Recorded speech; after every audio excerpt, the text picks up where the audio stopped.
അടിയന്തരാവസ്ഥയെ വിമർശിച്ചുള്ള ലേഖനത്തിന് പിന്നാലെ കോൺഗ്രസിനെ വീണ്ടും വെട്ടിലാക്കി ശശി തരൂർ. വ്യക്തിപ്രഭാവമുള്ള നേതാവാണ് നരേന്ദ്രമോദിയെന്ന് തരൂരിന്റെ സ്തുതി.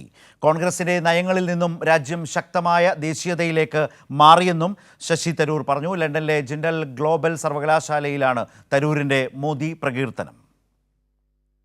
കോൺഗ്രസ് നേതൃത്വവുമായി ഉരസി നിൽക്കുന്ന ശശി തരൂർ തന്റെ മോദി പ്രകീർത്തനം തുടരുകയാണ്. രാജ്യത്തെ വ്യക്തിപ്രഭാവമുള്ള നേതാവാണ് നരേന്ദ്രമോദി. BJP ഭരണത്തിൽ രാജ്യത്തെ സാമ്പത്തിക രംഗം മെച്ചപ്പെട്ടു. ഉദാരവൽക്കരണത്തിലേക്കും ആഗോളവൽക്കരണത്തിലേക്കുമുള്ള മാറ്റം ഗുണകരമായി. മോദിയുടെ നേതൃത്വത്തിലുള്ള കേന്ദ്രീകൃത ഭരണമാണ് ഇത് സാധ്യമായത് എന്നും ശശി തരൂർ പറഞ്ഞു. ലണ്ടനിലെ ജിൻഡൽ ഗ്ലോബൽ സർവകലാശാലയിലായിരുന്നു തരൂരിന്റെ പ്രസ്താവന.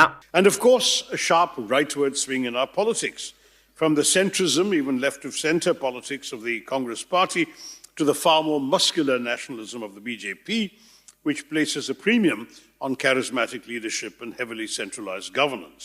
കോൺഗ്രസിന്റെ നയങ്ങളിൽ നിന്നും രാജ്യം മാറിയെന്നും തരൂർ രൂക്ഷമായി വിമർശിച്ചു. അടിയന്തരാവസ്ഥയെ വിമർശിച്ചുള്ള ലേഖനത്തിന് പിന്നാലെ മോദി പരാമർശം കോൺഗ്രസ് നേതൃത്വത്തെ വീണ്ടും പ്രതിസന്ധിയിലാക്കി. 6 മാസക്കാലമായി ശശി തരൂർ കോൺഗ്രസ് നേതൃത്വത്തിനെതിരെ ഒളിഞ്ഞും തെളിഞ്ഞും പ്രതികരണങ്ങൾ നടത്തുമ്പോഴും പാർട്ടി നടപടികളിലേക്ക് നീങ്ങിയിട്ടില്ല. പാർട്ടിയോട് ഭിന്നിച്ചു നിൽക്കുന്ന തരൂരിനോട് വിശദീകരണം തേടണമെന്ന ആവശ്യം കോൺഗ്രസ് നേതാക്കൾക്കിടയിൽ ശക്തമാവുകയാണ്. അതേസമയം അടിയന്തരാവസ്ഥ വിവാദത്തിലും മോദി പ്രകീർത്തനെങ്കിലും ഹൈക്കമാൻഡ് ഇതുവരെയും ഇടപെടാൻ തയ്യാറായിട്ടില്ല. കൈരളി ന്യൂസ്, ദില്ലി.